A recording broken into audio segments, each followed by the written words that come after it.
magazine summed it up best when they said Loren is a musician that when you see him perform, you wonder why you've never heard of him before. He's got the positivity of Jack Johnson, he's got that bohemian stylings of Xavier Rudd with a Bob Marley backbeat.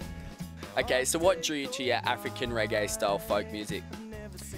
Well, I grew up on a lot of sort of different types of music, a lot of Bob Marley and Paul Simon, that kind of stuff. I mean, the African rhythms just always do it for me. Sort of just this really positive, uplifting style of music, and so I guess that's, you know, I've always wanted to incorporate that into what I do. Now, I'm a terrible singer, and I've had heaps of people tell me I'm a bad singer. And you've got an amazing voice. Were you in the choir? Have you had any formal training? Well, yeah, I was in the choir at school, and yeah, I loved doing that before my voice broke. I got a lot of stick for you know, having this high soprano voice, but yeah, I mean, I loved it when I was a kid, and then I sort of, you know, my voice broke and it all fell apart, and then years later I was strumming the guitar. I just, you know, wanted to sing a bit and started singing, and after a while people stopped telling me to shut up. So, well, maybe it's okay, and you know. It's nice. They still tell me to shut up. Sitting on the limits, I have to hold myself back. You've got a son? How old is he? And a daughter? Son's 5.5 and daughter's 2. So are they destined to be musicians? I saw this awesome picture on your community album of him playing the violin like it's a guitar. And I've heard he gets up and sings with you. Is he destined? Oh, I don't know. You know, 1 minute he is and 1 minute he isn't. You know, and yeah, my kids get into it. They love it. Yeah, I don't know if they, you know, don't know where they're going to go with it, because, you know, sometimes, like, you know, with me doing it all the time, they sort of, you know, would like to kind of get away from music a little bit, you know, because the downtime is when I'm not playing music, sort of thing. So I don't know what's going to happen with them, but yeah, I'd like to see them up there doing it.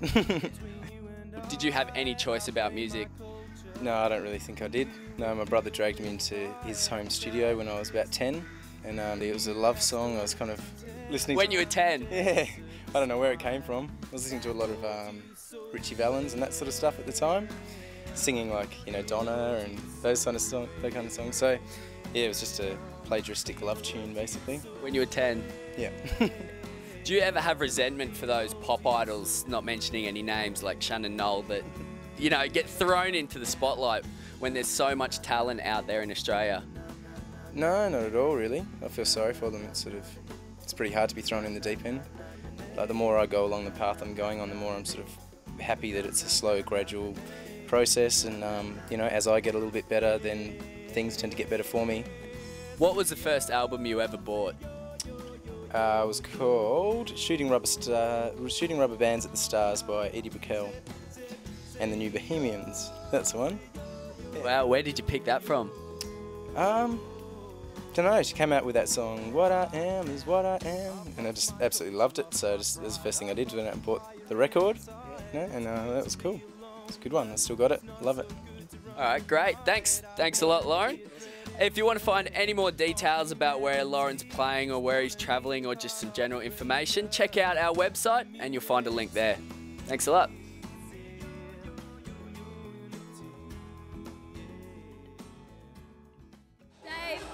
What was the first album that you owned as a child? Mine was Mariah Carey Music Box. Clearly I had a lot of taste as an 8-year-old. No, it's this cool album called I Love Tomato Sauce. Oh yeah? Yeah. Still got it? Yep. Fair enough. It's front page of my CD case. Ace of Base. I saw the sign. My first album was In Excess Kick. Oh, nice. It opened up my eyes. I saw the sign. Vanilla Ice. Ice Ice, baby! Guns N' Roses, Use Your Illusions too. It is awesome, I love it. Love it. Greatest white rapper of the 90s. 4 Non Blondes. It's a cassette. What was the first CD you ever bought? Poison. Open up and say, Oh! I'm showing my age. My first single, I guess, was the Wendy Matthews CD. Oh, wow. It was, I know. It's a bit of a snag at a young age. Bit of a sag at a young age, I think, yeah. Bit of a sag at a young age, I think, yeah. Backstreet Boys. Oh, excellent. Still got it to this day? Yes, Still unfortunately, a fan. yeah. I know you're a fan. You gotta admit it. Okay, yeah. You got me there. And after this, we go to Evil Dead. Check out Mother's Boomstick.